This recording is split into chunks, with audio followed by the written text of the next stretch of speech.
সম্মানিত মুসল্লিনে কেরাম, আপনাদের খিদমতে আমি পবিত্র কুরআনুল কারীমের 4 নম্বর পারা প্রথম পৃষ্ঠা সূরা আলে ইমরানের 96 এবং 97 নম্বর আয়াত তেলাওয়াত করেছি।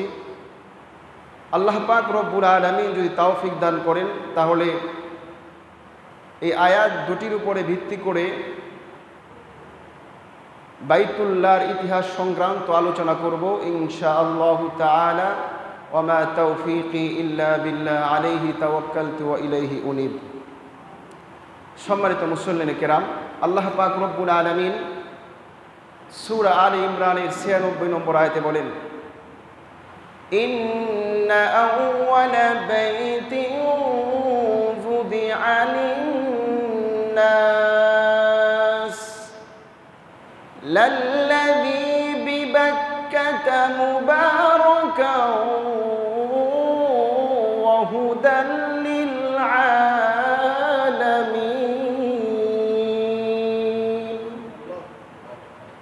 আল্লাহ পাক রব্বুল আলামিন বলেন, শাব্দিক অর্থ ইন্না আউওয়ালা বাইতিন, নিশ্চয় প্রথম ঘর, যুদিআ লিন-নাস, যেটা মানুষের জন্য স্থাপন করা হয়েছে, প্রতিষ্ঠিত করা হয়েছে, লাল্লাযী বিবাক্কা, যেটা বাক্কায় অবস্থিত, মুবারাকান, বরকতপূর্ণ, ওয়া হুদাল লিল-আলামিন, বিশ্ববাসীর জন্য হেদায়েত স্বরূপ, পথ প্রদর্শক। ব্যাখ্যামূলক অর্থ, ইন্না আউওয়ালা বাইতিন ফিদ দুনিয়া, নিশ্চয়ই দুনিয়ার প্রথম ঘর।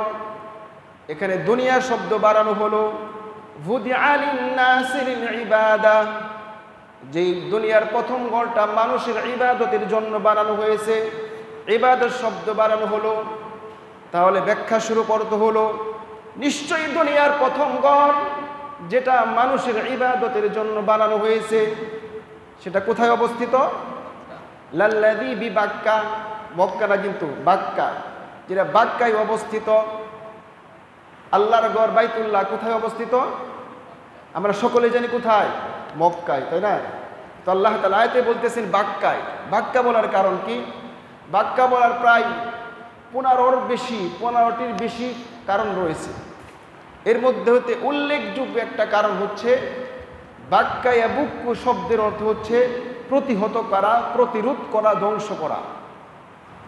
এর মানে কিয়ামত পর্যন্ত যে বা যারাই, যে ধর্ম আর যে বর্ণের হোক না কেন, হোল ওয়ার্ল্ডের সুপার পাওয়ার শক্তির অধিকারী হোক না কেন, যে বা যারাই বাইতুল্লাহকে ধ্বংস করতে চাইবে, আল্লাহ পাক রব্বুল আলামিন তাদেরকে প্রতিরোধ করে, প্রতিহত করে ধ্বংস করে দিবেন। সুবহানাল্লাহ।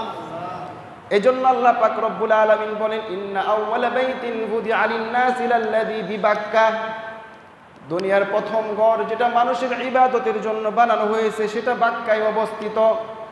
বাক্কা ইয়াবুক্কু শব্দের অর্থ ধ্বংস করা। এর মূল তাফসীর আমরা জানতে পারি, এর মূল ব্যাখ্যা আমরা জানতে পারবো সূরা ফিলের মাধ্যমে। কিসের মাধ্যমে? সূরা ফিলের মাধ্যমে। আল্লাহ পাক রব্বুল আলামিন বলেন, সূরা ফিল কুরআনুল কারীমের কত নম্বর পারায় অবস্থিত? কয় নম্বর পারায়? 30 নম্বর পারায়। আল্লাহ পাক বলেন, আলাম তারা কাইফা ফাআলা রাব্বুকা বিআসহাবিল ফিল। আল্লাহু আকবার বলেন, আরো জোরে বলেন। আজকে বড় দুঃখের বিষয়, বাংলাদেশ প্রায় 90% মুসলমানের দেশ। এই দেশে আগে তো কিছুকাল আগেও, কিছুদিন পূর্বেও রাজনীতিবিদরা তারা হিন্দুদের পূজার সময় বলে ধর্ম যার যার, উৎসব সবার। এখন দেখি তাদের মূর্তির, তাদের মন্দির আছে, মন্দিরের উপর লিখে রাখে ধর্ম যার যার, বড় মা সবার। আমি নিজে দেখেছি, নৈহাটি আছে না, নৈহাটির মন্দিরের উপর লেখা ধর্ম যার যার, বড় মা সবার। নাউজুবিল্লাহ। আবার বাংলার জমিনে স্লোগান দেয় জয় রাম, বলে কি জয় হর কৃষ্ণ, দেয় না বলেন? এই সাহস তারা কোথায় থেকে পেল? যেখানে 90% মুসলমানের দেশ, এই দেশে তারা জয় শ্রীরাম, জয় হরে কৃষ্ণ স্লোগান দেওয়ার সাহস তারা কোথায় থেকে পেল? জানেন কোথায় থেকে পেল? এক নাম্বার পাওয়ার কারণ, আমরা যে আল্লাহর বরত্বের ধ্বনি, আল্লাহু আকবরের ধ্বনি বন্ধ করে দিয়েছি, এই জন্য তারা তাদের রাম হরে কৃষ্ণের স্লোগান তার আওয়াজ বাড়িয়ে দিয়েছে, ঠিক কিনা? ওহদের যুদ্ধে বিশ্বনবী সাল্লাল্লাহু আলাইহি ওয়াসাল্লাম রক্তাক্ত হয়ে গেলেন, সাহাবায়ে কেরাম তারাও রক্তাক্ত হয়ে গেলেন। এমন সময় কুরাইশদের পক্ষ থেকে, কুরাইশদের লিডার নাম কি আবু সুফিয়ান, তিনি বিশ্বনবীকে লক্ষ্য করে বললেন আফিল কওমি মুহাম্মদ, উচ্চ কণ্ঠে বললেন আফিল কওমি মুহাম্মদ, মুহাম্মদ কি জীবিত আছে? নবীজি সাহাবায়ে কেরাম পাশে আবু বকর, উমর, অন্যান্য সাহাবী তারা রক্তে রঞ্জিত, তাদেরকে বললেন লা তুজিবুহু, তোমরা তাকে কোনো উত্তর দিও না। আবার আবু সুফিয়ান বলল আফিল কওমি ইবনু কুহাফা, ইবনু কুহাফা, আবু বকর কি তোমাদের মাঝে জীবিত আছে? নবীজি বলেন লা তুজিবুহু, প্রশ্নের জবাব তোমরা দিও না। আবার আবু সুফিয়ান বলল আফিল কওমি উমর, উমর কি জীবিত আছে? নবীজি বলেন লা তুজিবুহু। এরপরে সুফিয়ান বলল যদি তোমরা জীবিত থাকতে তাহলে তোমরা অবশ্যই উত্তর দিতে। নবীজি এরপরে বলেন লা তুজিবুহু, তোমরা জবাব দিও না। এরপরে যখন আবু সুফিয়ান বলল উলু হুবাল, হুবলের জয় হোক। কার জয় হোক? হুবল একটা মূর্তির নাম ছিল। উলু হুবাল, হুবলের জয় হোক।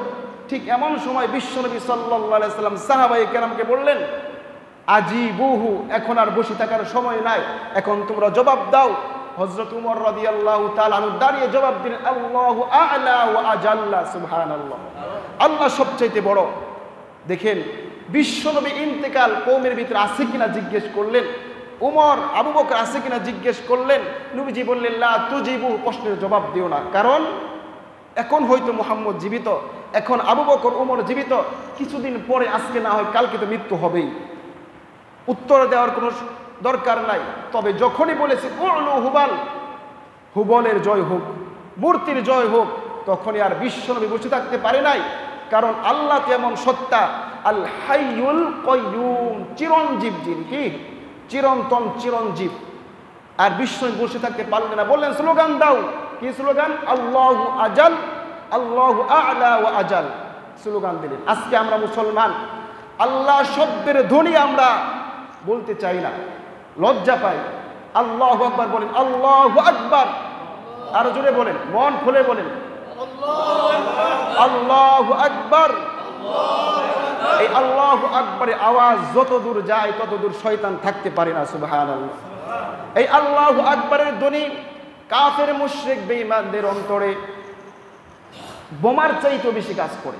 তারা বোমাকে যতটুকু ভয় না পায়, আল্লাহু আকবারের ধ্বনিকে তারা বেশি ভয় পায়, সুবহানাল্লাহ। এই আল্লাহু আকবারের ধ্বনি যখন মুসলমান দেয়, নাস্তিক মুরতাদ বেঈমানদের অন্তরে আগুন জ্বলে যায়। কারণ কি? কারণ ইতিহাস সাক্ষী, আজকে পর্যন্ত বিশ্বে যত মুসলমান আর মুশরিকদের সাথে যুদ্ধ হয়েছে, কাফের মুশরিক বেঈমানদের সাথে যুদ্ধ হয়েছে, মুসলমানদের সবচাইতে বড় অস্ত্র ছিল আল্লাহু আকবারের ধ্বনি, সুবহানাল্লাহ। এজন্য আমরা আল্লাহু আকবার সবসময় জোরে বলবো, বলেন আল্লাহু আকবার, মুহাব্বত নিয়ে বলেন আল্লাহু আকবার, আল্লাহু আকবার। রাস্তায় যখন চলবেন মাঝে মাঝে বলবেন আল্লাহু আকবার, অটোমেটিক বলবেন আল্লাহু আকবার। আল্লাহু আকবার বেশি বেশি বললে আল্লাহর বরত্ব আপনার ভিতরে বসে যাবে, আপনার ঈমানটা মজবুত হয়ে যাবে, সুবহানাল্লাহ। এজন্য আমরা বেশি বেশি কি বলবো? আল্লাহু আকবার, যাতে করে কাফের মুশরিক বেঈমানরা, হিন্দুত্ববাদীরা এই বাংলার জমিনে তারা এই স্লোগান দিতে সাহস না পায়। কি স্লোগান দেয় তারা? জয় শ্রীরাম, জয় হরে কৃষ্ণ।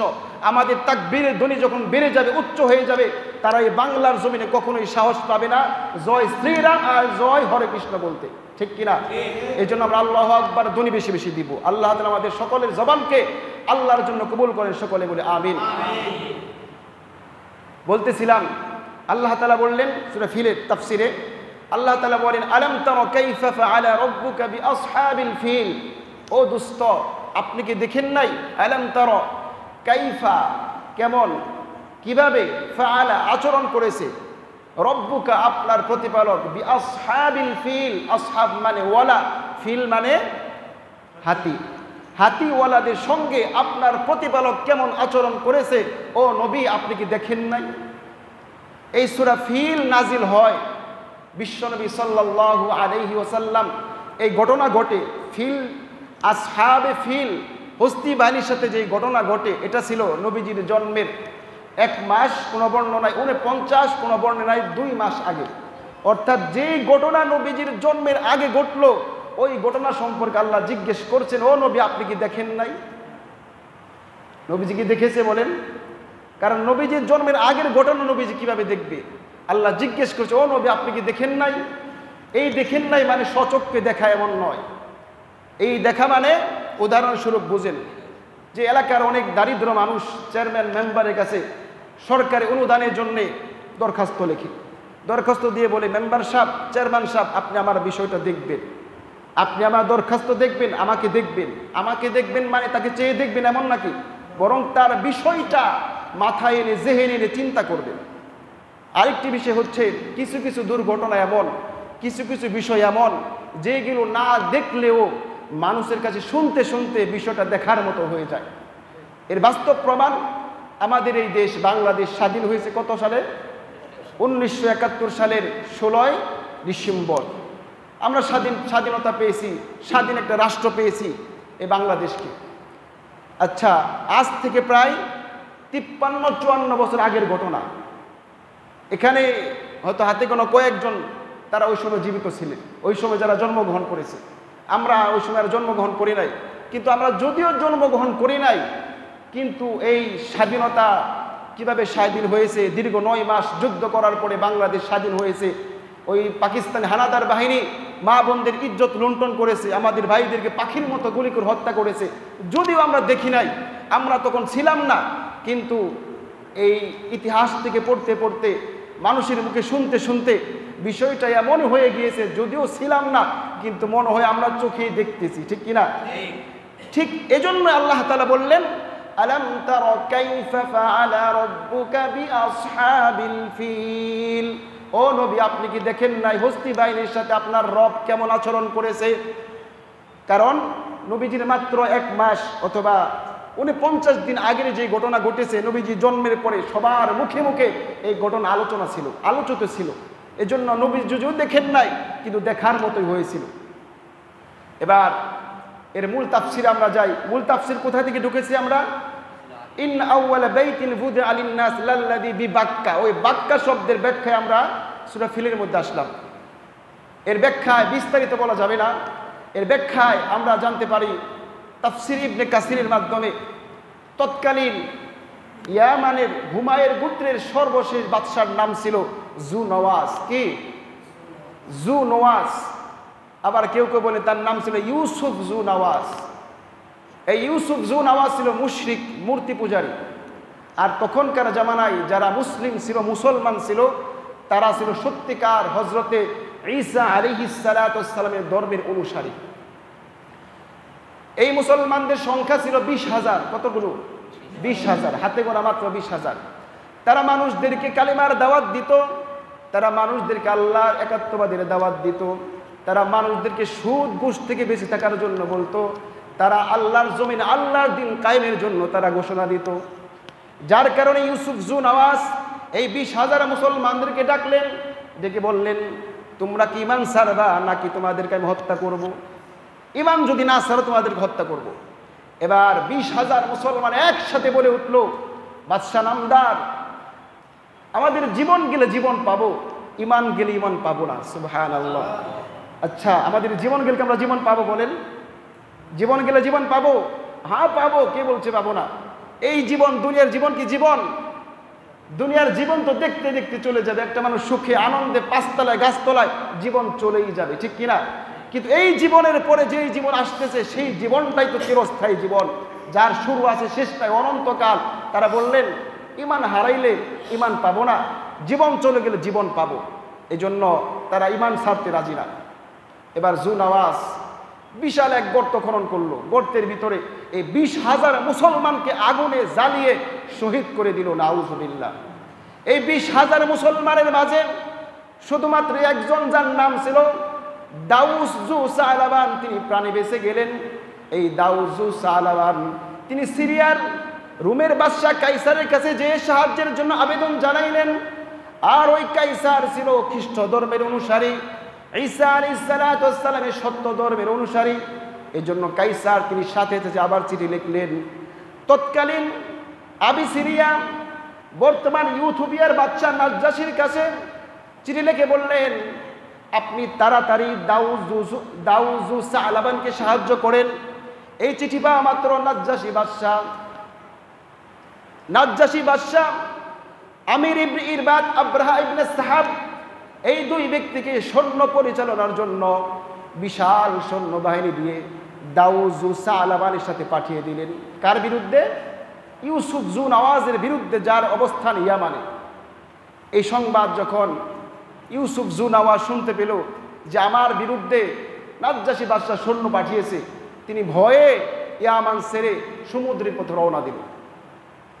আর যখন এই সৈন্যগুলো আমির নিযুক্ত করলেন দুইজনকে, আমির ইবনে ইরবাদ, আব্রাহা ইবনে সাহাব, দুইজন যখন ইয়ামানে আসলেন, আসার সঙ্গে সঙ্গে ইয়ামান তাদের দখলে চলে আসলো। আর ইউসুফ জু নওয়াজ যেহেতু সমুদ্রের পথে রওনা দিয়েছে, তিনি সেখানে সমুদ্রের জাহাজ ডুবে তিনি সেখানেই মারা যান। এখন ইয়ামান আমির ইবনে ইরবাদ, আব্রাহা ইবনে সাহাব দুইজনের কাছে চলে আসলো। তারা নেতৃত্ব দিচ্ছেন, শাসন করতেছেন। কিন্তু কিছুদিন যাওয়ার পরেই আমির ইবনে ইরবাদ, আব্রাহা ইবনে সাহাব দুজনের ভিতরে লোভ ঢুকে গেল। কি ঢুকলো? লোভ। কিসের লোভ? ক্ষমতার লোভ। ক্ষমতার লোভ বড় খারাপ জিনিস, পদ পদবীর লোভ বড় খারাপ জিনিস। কারো ভিতরে যদি ক্ষমতার লোভ ঢুকে যায়, পদ পদবীর লোভ ঢুকে যায়, ওই লোকটা তখন আর আপন পর চিনে না, ওই লোকটা তখন তার ছেলে মেয়েকে চিনে না, ওই লোকটা তখন এমনকি ইমান ইসলামকেও চিনে না, ঠিক কিনা? ক্ষমতার টিকানোর জন্য সে ইসলামকেও ছাড়তে পারে, ঠিক কিনা বলেন? এজন্য দুইজনের ভিতরে ক্ষমতার লোভ ঢুকে গেল। এখন দুইজনের সৈন্য যেহেতু আছে, সৈন্যদের ভিতরে যুদ্ধ বেঁধে গেল। কিছুদিন যুদ্ধ করার পরে আমির ইবনে ইরবাদ, আব্রাহা ইবনে সাহাব দুইজনে মিলে পরামর্শ করলো, সৈন্যদের ভিতরে রক্তপাত ঘটিয়ে কোনো লাভ নাই, এর চাইতে ভালো হয় আমরা দুইজন ময়দানে নেমে যাই, যে জয়ী হবে, যে জীবিত থাকবে, সেই ইয়ামান পরিচালিত করবে। দুজন রাজি হয়ে গেল। সৈন্যরা দুনো পাশে দাঁড়িয়ে আছে ময়দানে। আমির ইবনে ইরবাদ, আব্রাহা ইবনে সাহাব দুইজন যুদ্ধ করতেছে। আমির ইবনে ইরবাদ এমনভাবে শুরুতে আঘাত করলো যে আঘাতে আব্রাহা ইবনে সাহাবের নাক, ঠোঁট, এমনকি মুখের বিভিন্ন অংশ কর্তিত হয়ে গেল। এই ঘটনা দেখে, এই অবস্থা দেখে আব্রাহা ইবনে সাহাবের দেহরক্ষী ছিল আতুদা। এই আতুদা অতর্কিতভাবে হামলা করে, আক্রমণ করে আমির ইবনে ইরবাদকে হত্যা করে ফেলল। এখন আব্রাহা ইবনে সাহাব যেহেতু মারাত্মকভাবে আহত হয়েছে, তিনি দীর্ঘদিন চিকিৎসা থাকার পরে, সুস্থ হওয়ার পরে এখন ইয়ামানের শাসন কার্য পরিচালনা করতেছে কে? আব্রাহা ইবনে সাহাব। এখন এই সংবাদটা আবার চলে গেল নাজ্জাশী বাদশার কাছে, কারণ নাজ্জাশী বাদশা পাঠিয়েছিল ইয়ামানকে ইউসুফ জু নওয়াজ থেকে স্বাধীন করার জন্য, এদের মাঝে দ্বন্দ্ব বাজানোর জন্য নয়, নিজেদের মাঝে রক্তপাত ঘটানোর জন্য নয়। এই ঘটনা যাওয়ার পরে, এই সংবাদ যাওয়ার পরে নাজ্জাশী বাদশা চিঠি লিখলেন। চিঠিতে বললেন, আমি তোমাকে হত্যা করব এবং ইয়ামানকে আমি মাটির সাথে ধূলিসাৎ করে দিব। আব্রাহা তিনি বড় চালাক ছিলেন। তিনি এই পত্র পাওয়ার সঙ্গে সঙ্গে একটা কলসের ভিতরে ইয়ামানের কিছু মাটি বললেন এবং তার মাথার চুল বললেন এবং অনেক হাদিয়া উপটৌকন দিয়ে নাজ্জাশী বাদশার কাছে পাঠিয়ে দিলেন। পত্রে লিখে দিলেন, আমির বাদশা নামদার, আপনি আমাকে যা করতে চান আমি এতেই খুশি, আমার ভুল হয়ে গেছে, আপনি আমাকে মাফ করে দেন এবং আপনার ওয়াদ আপনি পূরণ করেন। আপনার কাছে ইয়ামানের মাটি আছে, আমার মাথার চুলও আছে। এই বিষয়টা দেখে, পত্র দেখে নাজ্জাশী বাদশা খুশি হয়ে গেলেন। খুশি হয়ে আবার লিখলেন, আজ থেকে আব্রাহা তুমি ইয়ামানে বাদশা। ইয়ামানে বাদশা হয়ে গেল এবার আব্রাহা বাদশা হওয়ার পরে তিনি চিন্তা করলেন, তিনি দেখলেন যে ইয়ামান হয়ে মানুষ যায় বাইতুল্লাহ হজ করার জন্য। কি ইয়ামান হয়ে, ইয়ামানের উপর দিয়ে মানুষ বাইতুল্লাহ যায় হজ করার জন্যে, বাইতুল্লাহ যে ব্যবসা করে, অথচ বাইতুল্লাহ ঘর তখন ছিল জীর্ণ শীর্ণ। তার এই বিষয়টা ভালো লাগলো না, তার ভিতরে আবার লোভ ঢুকে গেল, কিভাবে আমার এই ইয়া মানে অর্থ ইনকাম করা যায়। এজন্য তিনি চিন্তা করে বিশাল এক গির্জা বানালেন। কি বানালেন? গির্জা। হিন্দুদের, খ্রিস্টানদের ইবাদতের স্থানের নাম কি? গির্জা বানালেন। এখন গির্জাটা এত উঁচু বানালেন, এত সুন্দর করে বানালেন, আরবরা ওই গির্জার নাম দিয়েছিল কলিস। কি? কলিস শব্দের শাব্দিক অর্থ হচ্ছে যে গির্জা দেখতে গেলে টুপি পরে যায়। এত উঁচু করে বানালেন যে এই গির্জা যদি উপরে দেখা যায়, কেউ দেখতে যায়, তাহলে তার মাথার টুপিটা পরে যাবে। এত উঁচু করে বানালেন। তার উদ্দেশ্য ছিল কি? এখানে মানুষ আসবে, তাওয়াফ করে ইবাদত করবে। এখন 1 বছর 2 বছর মানুষ খুব আসতেছে, কারণ একটা নতুন জিনিস আবিষ্কার করলে সকলে দেখতে চায়। কিন্তু পরের বছর আর মানুষ আসে না, কারণ একটা জায়গা যতই সুন্দর হোক, 1 বার 2 বার 3 বার দেখলে আর দেখতে মনে চায় না। ঠিক কিনা বলেন? নাকি বারবার যেতে মনে চায়? কিন্তু আল্লাহর ঘর বাইতুল্লাহ কেউ যদি 1 বার যায়, তার আবারও যেতে মনে চায়। সুবহানাল্লাহ। 2 বার যায়, আবারও যেতে মনে চায়। এমন কোনো মুসলমান নাই যে সে কাবায় গিয়ে একবার যে বলে আমার আর যাইতে মনে চায় না, আর দেখতে মনে চায় না। এই বক্তব্য কোনো মুসলমান যদি দেয়, বুঝতে হবে তার ইমানের মধ্যে সমস্যা আছে। ঠিক কিনা বলেন? তার ইমানে সমস্যা আছে। কিন্তু ওই গির্জায় 1 বার 2 বার দেখার পরে আর কোনো মানুষ যায় না, আর কোনো মানুষ দেখতে যায় না। এবার আব্রাহা চিন্তিত হয়ে গেল। আব্রাহা চিন্তা করে বলল, এলাকায় রাজ্যের ভিতরে ঘোষণা দেওয়ার জন্য, আজ থেকে বাইতুল্লাহ হজ করতে যাওয়া লাগবে না। আজ থেকে তোমরা এই আমার গির্জায় এসে তওয়াফ করবা, এখানে হজ পালন করবা। নাউজুবিল্লাহ। অর্থাৎ বাইতুল্লাহ যেতে তিনি নিষেধ করে দিলেন। এই স্লোগান দেওয়ার পরে, এই ঘোষণা দেওয়ার পরে যারা কাবা প্রেমিক ছিল, আল্লাহর ঘরের বাইতুল্লাহর প্রেমিক ছিল, তাদের মনে অনেক ব্যথা লাগলো। এমনকি বিশেষ করে আরবের আদনান ও কাহতান গোত্র, তারা অনেক রাগান্বিত হয়ে গেল। কুরাইশ বংশের লোকেরা ভীষণ রাগান্বিত হয়ে গেল। রাগান্বিত হওয়ার পরে কিছুদিন পর এই গির্জার ভিতরে আরবের কিছু যুবক এসে রাত্রবেলা এসে তারা পায়খানা করে দিল। এই সংবাদটা যখন আব্রাহার কাছে গেল, আব্রাহা এতই রাগান্বিত হলো, রাগান্বিত হয়ে বলল, যার কারণে আমার গির্জায় মানুষ আসে না, আমি ওই গড়টা, আল্লাহর গড় বাইতুল্লাহকে ধ্বংস করে দিব। নাউজুবিল্লাহ। সিদ্ধান্ত নিয়ে ফেলেন, চূড়ান্ত সিদ্ধান্ত নেওয়ার পরে তিনি 6000 হস্তি বাহিনী নিয়ে, কোনো বর্ণনায় 7000 হস্তি বাহিনী নিয়ে রওনা করলেন। কিসের জন্যে? কিসের জন্যে? বাইতুল্লাহ, আল্লাহর ঘরকে ধ্বংস করার জন্য। নাউজুবিল্লাহ। এখন কাবা প্রেমিক তো সব জায়গায় আছে। ওই মানে ছিল কাবা প্রেমিক, কাবাকে ভালোবাসতো। যার মধ্যে একজন ছিল জুনফর। এই জুনফর আব্রাহার সামনে দাঁড়িয়ে গেল, বলল, আমি বেঁচে থাকতে তোমাকে আল্লাহর ঘর বাইতুল্লাহ ধ্বংস করার জন্য যেতে দিতে পারি না। মানুষ সীমিত, কিন্তু আব্রাহার বাহিনী বিশাল। আর আব্রাহাকে নাজ্জাশীর বাদশা একটা হাতি উপহার দিয়েছিল। হাতিটা বিশাল ছিল, অনেক মোটা ছিল, আর হাতিটার নাম ছিল মাহমুদ। কি ছিল? মাহমুদ শব্দের শাব্দিক অর্থ হচ্ছে প্রশংসিত। অর্থাৎ তাকে দেখতে যেমন সুন্দর, দেখায় যেমন প্রশংসা, তার কাজকর্মে, বুদ্ধিমতী, সব দিক থেকে সে ছিল প্রশংসিত। এই জন্য তার নামই রাখা হয়েছিল মাহমুদ। মাহমুদ নামক হাতি দিয়েছিল ওই কাবাকে ধ্বংস করার জন্য। জুনফর তিনি বাধা দিলেন, কিন্তু পরাজয় বরণ করলেন। জুনফরকে হত্যা করা হলো। কিছু দূর যাওয়ার পরে খাশআম নামক যখন স্থানে পৌঁছলো, সেখানে আরেক কাবার প্রেমিক, যার নাম হচ্ছে নুফাইল ইবনে হাবিব খাশআমি, তিনি বললেন, আমি জীবিত থাকতে আব্রাহা তোমাকে আমি কাবায় যেতে দিব না। তখন তার সাথে যুদ্ধ করলো, তিনিও পরাজয় বরণ করলেন। এখন তাকে সঙ্গে নিয়ে গেলেন। কেন? কারণ আব্রাহা জাজিরাতুল আরব, আরব চিনতেন না। নুফাইলকে বলল, তুমি রাস্তা দেখাইবা, আমি তোমাকে সঙ্গে নিয়ে যাব। নুফাইলকে সঙ্গে নিয়ে গেল, বন্দি করে সঙ্গে করে নিয়ে গেল। চলতে চলতে যখন তাইফের উপকণ্ঠে সাকিব গোত্রে পৌঁছল, সাকিব গোত্রে যে সর্দার ছিল, ওই সর্দার ছিল মুনাফিক। কি ছিল? ওই সর্দার ছিল মুনাফিক। তিনি তার ক্ষমতা টিকানোর জন্য বাদশার কাছে যেয়ে বলল, আইয়ুহাল মালিক, এ বাদশাহ, ইন্নামা নাহনু ইবাদুক, যে আমরা আপনার গোলাম। কিসের জন্যে? ক্ষমতা টিকানোর জন্য বলল, ইন্নামা নাহনু ইবাদুক, আমরা আপনার গোলাম। ওয়া নাহনু নাসমাউ কালামাক, আমরা আপনার কথা শুনবো। ওয়া নাহনু মুতিউন, আমরা আপনার আনুগত্য হয়ে থাকবো। লাইসা লাকা ইনদানা খিলাফ, আপনার সাথে আমাদের কোনো মতানক্য নাই, মতবিরোধ নাই। কেন মতবিরোধ নাই? যে ইন্নামা তুরিদুল বাইতাল্লাযী বিমাক্কা, আপনি তো ওই ঘরকে ধ্বংস করার জন্য এসেছেন, যাইতেছেন যে ঘর রয়েছে মক্কায়।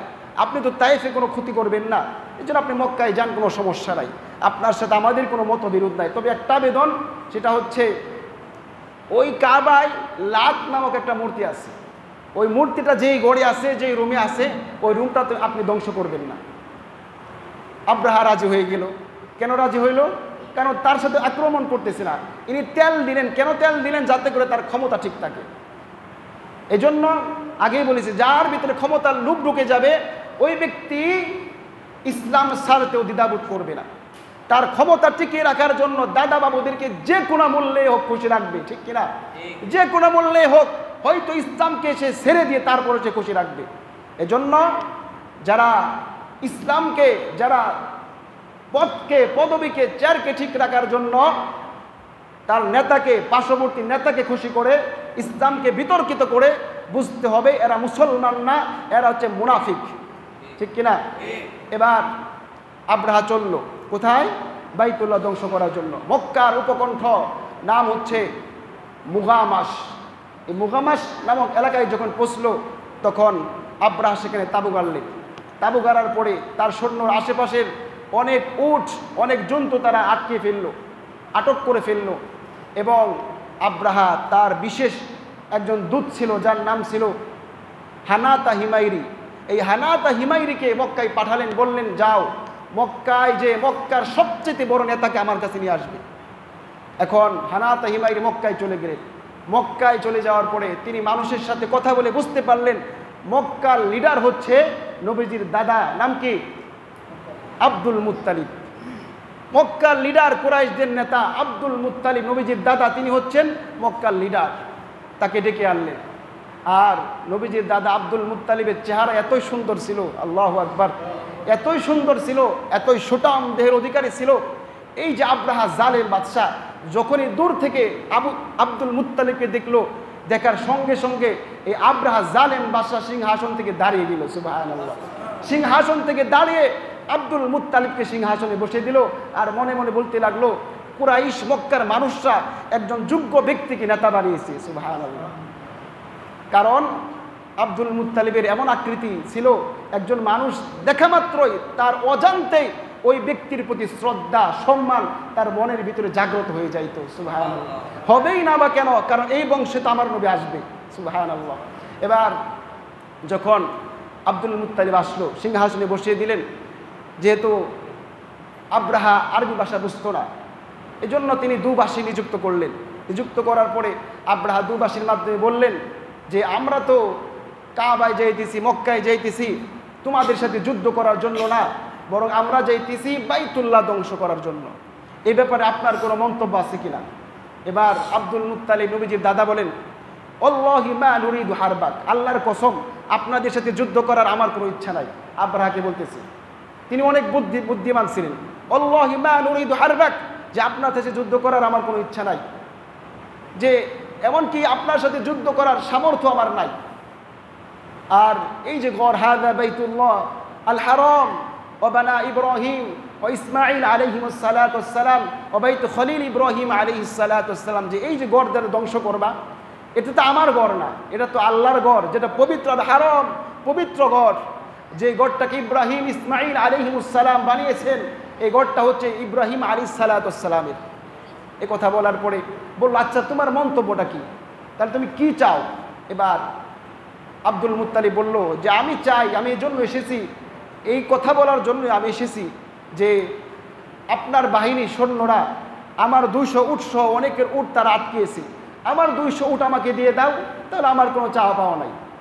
এই কথা শোনার পরে আব্রাহা বলল, দেখো তোমাকে দেখার পরে আমার যতটুকু সম্মান জেগেছিল, তোমাকে যে স্থানে রেখেছিলাম, তোমার কথা শোনার পরে তোমার সম্মান আমার কাছে অনেক নিচু হয়ে গেল। কারণ তুমি আসো তোমার নিজের চিন্তায়, তোমার বাপ দাদা যেই গড়কে দেখাশোনা করতো, তোমার পূর্বপুরুষরা যেই গড়ের মুতাওয়াল্লি ছিল, তুমি বর্তমান যেই গড়ের মুতাওয়াল্লি, ওই গড়কে আমি ধ্বংস করার জন্য এসেছি। ওই গড়ে চিন্তা না করে তুমি তোমার উটের চিন্তা করতেছ। এই কথা শোনার পরে আব্দুল মুত্তালিব জবাব দিলেন, যেহেতু ওই যুগের মানুষ তারা সাহিত্যের উচ্চ শিখরে ছিল, সঙ্গে সঙ্গে কবিতা বানিয়ে ফেললেন। তিনি বললেন, ইন্নি আনা রব্বুল ইবিল, ইন্নি আনা রব্বুল ইবিল ওরব্বুল লিল বাইতি রব্বান ফাসায়ামনাহু, যে আমি হলাম উটের মালিক, আর এই যে গড়ের একজন মালিক আছে, ফাসায়ামনাহু, অতি সত্তর তিনি আপনাকে এই কাজ থেকে বাধা প্রদান করবেন। সুবহানাল্লাহ। আব্রাহা এই কথা শোনার পরে রাগে ফায়ার হলেন। তিনি বললেন, আজকে আমার হাত থেকে কাবাকে আর কেউ বাঁচাতে পারবে না। নাউজুবিল্লাহ। এবার উট দিয়ে দিল, বলে উট দিয়ে দাও, এ আছে নিজের চিন্তায়। আব্রাহা বলল, আছে নিজের চিন্তায়, একে উট দিয়ে দাও, আমি এত বড় কাজ করার জন্য আসছি, এর কোনো চিন্তাই নাই, উটের চিন্তায় উট দিয়ে দাও। উট নিয়ে চলে গেল। কিন্তু আব্দুল মুত্তালিবের দু চোখে পানি। কেন পানি? কারণ যেই গড়ের ইবাদত সে করতো, যেই গড়ে তার বাপ দাদা সকলেই দেখাশোনা করতো, সেই গড়ে মুতাওয়াল্লি আব্দুল মুত্তালিব এখন এই শক্তিশালী বাহিনীকে প্রতিহত করতে পারতেছে না, এই জন্য চোখে পানি। মক্কায় যাওয়ার পরে মক্কার মুসলমানদেরকে বলল, মক্কার মানুষদেরকে বলল যে মনে হয় আর আব্রাহার হাত থেকে কাবাকে বাঁচানো যাবে না। কিন্তু তার মনে এই কথা বিশ্বাস ছিল, আল্লাহর গড়েকে কেউ আক্রমণ করতে আসলে নিঃসন্দেহে আল্লাহ একে প্রতিহত করবেন। তাদেরকে বললেন, তোমরা সকলে পাহাড়ের চূড়ায় চলে যাও, পাহাড়ের উপর চলে যাও, আগামীকাল সকালে আব্রাহা আক্রমণ করবে কাবার উপরে।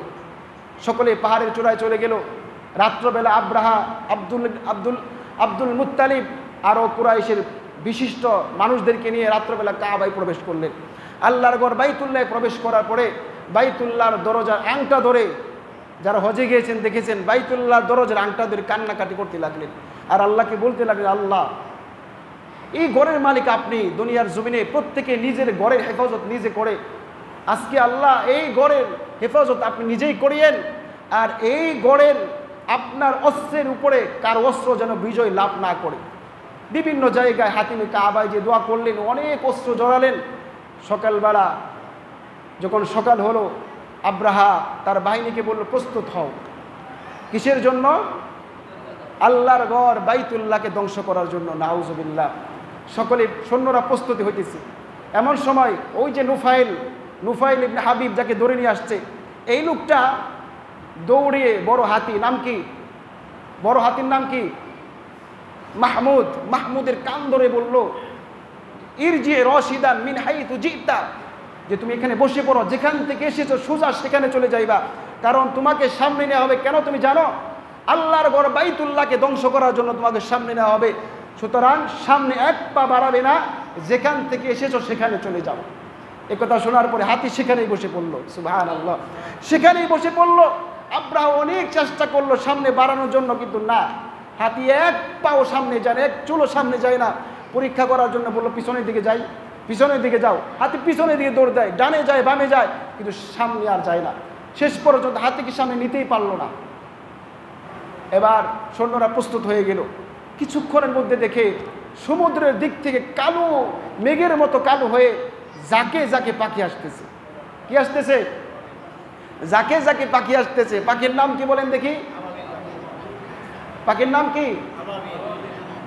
পাখির নাম আবাবিল নয়, পাখির নাম আবাবিল নয়। বিজেন্দা হাসতেছে, জানেন পাখির নাম আবাবিল নয়। আবাবিল শব্দের অর্থ হচ্ছে যাকে যাকে। কি? আবাবিল শব্দের অর্থই যাকে যাকে। আবাবিল শব্দের অর্থ একটার পরে আরেকটা আসা। আবাবিল শব্দের অর্থ লাগাতার অনেকগুলো একসাথে আসা। তাহলে পাখির নাম কি? আবাবিল নয়, পাখির নাম উল্লেখ নাই, বরং আবাবিল মানে যাকে যাকে পাখি আসছে। এখন পাখি শুধু আসে নাই, প্রত্যেকটা পাখির সাথে মা কুল্লি তৈরিন সালাসাতু আহজারিন ইয়াহমিলুহা, প্রত্যেকটা পাখি তিনটা করে কঙ্কর পাথর তারা বহন করে আসতেছিল, নিয়ে আসতেছিল। হাজারুন ফি মিন করহি, একটা পাথর ছিল মুখে, ও হাজারানি ফি রিজলাইহি, আর দুইটা পাথর ছিল দুই পায়ের ভিতরে। এই পাথরগুলো কোথার, কোন জায়গার? আব্দুল্লাহ ইবনে আব্বাস বলে পাথরগুলো জাহান্নামের। নাউজুবিল্লাহ। পাথরগুলো কোথার? জাহান্নামে। এগুলো জ্বালিয়ে পড়িয়ে পাথরগুলোর বড় কতটুকু? ডাউল, মশাই ডাউল আছে না, এতটুকু, তবে এর চেয়ে একটু বড় হবে। আর প্রত্যেকটা পাথরের ভিতরে নাম খোদাই করা ছিল। এই পাথরটা কোন কাফেরের উপরে পড়বে, এই পাথরটা কোন ব্যক্তির উপরে পড়বে, নাম লেখা ছিল। এখন প্রত্যেকটা পাখি সৈন্যের উপরে দাঁড়িয়ে গেল। এখন উঁচু থেকে যদি একটা ছোট্ট জিনিস নিচে ফেলায়, ওটা কি একবারে যেখানে ফালিয়েছে সেখানেই পড়বে, নাকি বাতাস এদিক সেদিক যাবে? এদিক সেদিক চলে যাবে, কিন্তু পাথরগুলো এমনভাবে নিশানা করলো যেখানে ফালে ঠিক সেখানে তীরের মতো যে ওই ব্যক্তির উপরে কাফের উপরে পড়ে। আর কাফের উপরে পড়ার পরে অবস্থা কেমন হয়? ফাজআলাহুম কাআসফিম মাকুল, যার উপরে পড়ে, যে হাতির উপরে পড়ে, তার অবস্থা হয়ে যায় বক্ষিত তৃণলতার মতো। অর্থাৎ আপনারা যে যারা গরু পারেন বা গরু দেখেছেন, গরু ঘাস খায়, রাত্রেবেলা দেখবেন গরু চাবায়, মুখে নিয়ে ঘাস চাবায়, এটাকে কি বলা হয়? গরু জাবর কাটে। মাশাআল্লাহ, কোনো গরু বা ছাগল যে জাবর না কাটে, সেই গরু বা ছাগলকে অসুস্থ গরু বা ছাগল ধরা হয়। জাবর কাটে, জাবর কাটার সময় ঘাসের যে অবস্থা হয়, যার উপরে পড়ে তার অবস্থা এরকম হয়ে যায়। এখন এই অবস্থা নুফাইল দেখতেছে, আর তারা কাফিরে ডাকতেছে, আইনা নুফাইল, নুফাইল কোথায় গেল, তাড়াতাড়ি আসো। নুফাইল দেখে আর হাসে, আর তারা আল্লাহকে দোয়া করতেছে, আল্লাহ এই গজবটা আপনি আমাদের উপরে দিয়েন না।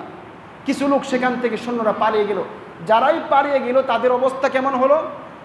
যত দূর যায় তার শরীরের অঙ্গ একটা একটা করে খুলে। এই আব্রাহা তিনিও পলায়ন করে সানা পর্যন্ত, সানা হচ্ছে ইথিওপিয়ার অর্থাৎ আবিসিনিয়ার একটা শহরের নাম সানা, এই সানা পর্যন্ত পৌঁছে গিয়েছিল। কিন্তু সেখানে পৌঁছা পর্যন্ত তার শরীরের সমস্ত অঙ্গ প্রত্যঙ্গ খুলে গিয়েছিল। তার মৃত্যুর সময় একটা গুস্তর পিণ্ডর মতো তার অবস্থা ছিল, তার হৃৎপিণ্ড কলিজা ফেটে কুকুরের মতো ছটফট করে সেখানে মারা গেল। সুবহানাল্লাহ। এর মানে মনে আছে সূরা আলে ইমরানের 36 নম্বর আয়াত, ইন্না আউওয়ালা বাইতিন লাল্লাযী বিবাক্কা। ওই যে বাক্কা, মক্কাকে কেন বাক্কা বলা হয়? কারণ বাক্কা শব্দের শাব্দিক অর্থ হচ্ছে প্রতিহত করা, প্রতিরোধ করা, ধ্বংস করা। এই তাফসীরের মাধ্যমে এই শব্দ থেকে জানতে পারলাম কিয়ামত পর্যন্ত যে বা যারাই যত শক্তির অধিকার হোক না কেন, আল্লাহর ঘর বাইতুল্লাহর উপরে যদি আক্রমণ করতে যায়, আল্লাহ তাআলা তাদের সকলকেই ধ্বংস করে দিবেন। সুবহানাল্লাহ, সকলকে ধ্বংস করে দিবেন, যত শক্তিশালী অধিকারী হোক না কেন। এমনকি এই যে আমরা সকলেই জানি দাজ্জাল, দাজ্জাল আসবে, দাজ্জাল সব জায়গায় প্রবেশ করবে, আমাদের এখানেও আসবে, এই মসজিদেও আসবে, সব জায়গায় আসবে, কিন্তু আল্লাহর ঘর বাইতুল্লাহ এবং মাদিনায় প্রবেশ করতে পারবে না। সুবহানাল্লাহ, আল্লাহ নিজ কুদরতিভাবে হেফাজত করবেন। এজন্য এখান থেকে এই ঘটনা থেকে আরেকটা বিষয় আমরা জানতে পারি, সেটি হচ্ছে ইসলাম আল্লাহ তাআলা বিজয় করবেন। ইসলাম বিজয় করবেনই আল্লাহ, হয়তো আমার মাধ্যমে অথবা আমাকে ছাড়া, হয়তো আমার মাধ্যমে অথবা আমাকে ছাড়া। আমি যদি ইসলামের সাথে যুক্ত হই তাহলে তো আলহামদুলিল্লাহ, ইসলামের বিজয়ের সাথে সাথে আমিও বিজয় হয়ে গেলাম। ইসলামকে থেকে দূরে থাকি, ইসলাম বিজয় হবে আমাকে ছাড়া, তখন আমি হতভাগাদের অন্তর্ভুক্ত হয়ে যাব। এজন্য আমরা সকলেই ইসলামের সাথে জড়ে থাকব, ইসলামের কাজে, ধর্মীয় কাজে আমরা একত্রিত থাকব, যাতে করে ইসলাম বিজয় হওয়ার সঙ্গে সঙ্গে আমিও বিজয় হতে পারি। আল্লাহ আমাদের সকলকেই ইসলামের সাথে লেগে মৃত্যু পর্যন্ত ইসলামের সাথে লেগে ইসলাম সহ যেন মৃত্যুবরণ করতে পারি, সকলে বলে আমিন। আমরা আগামী জুমা ইনশাআল্লাহ বাইতুল্লাহর ইতিহাস সম্পর্কে আমরা আরও বিস্তারিত আলোচনা করব, কারণ সূরা আলে ইমরানের ইন্না আউওয়ালা বাইতিন ফুদিআ লিন-নাস লাল্লাযী বিবাক্কা এতটুকু শব্দ নিয়ে আলোচনা করা হলো। এরপরে আরও 1.5 আয়াত রয়েছে, বাকি আয়াত নিয়ে আমরা আলোচনা করব। আল্লাহ আমাদের সকলকেই আগামী জুমায় আগে ভাগে এসে কোরআন ও হাদিস থেকে আলোচনা শুনে আমাদেরকে আমল করা তৌফিক দান করুন, সকলে বলে আমিন। যারা সুন্নাত পড়েন না, যারা সুন্নাত পড়েন।